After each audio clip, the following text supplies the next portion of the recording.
ଦେଖନ୍ତୁ ଓଡ଼ିଶାର ଉଚ୍ଚତମ ପାହାଡ଼ ଦେଓମାଳି କିଛି ଭିଉ ଆପଣଙ୍କୁ ମୁଁ ଭିଡ଼ିଓ ମାଧ୍ୟମରେ ଦେଖାଉଛି।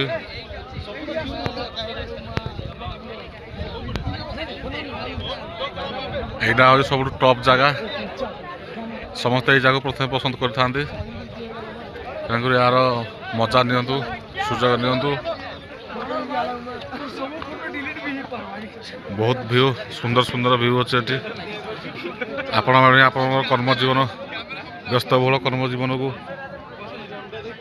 ସମୟ ବାହାର କରି ନିଶ୍ଚିତ ଭାବରେ ଦେଖିବାକୁ ଆସନ୍ତୁ।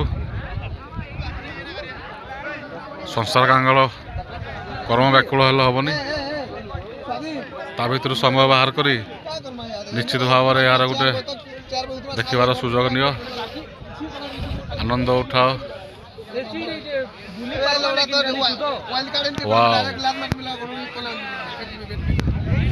ୱାଓ।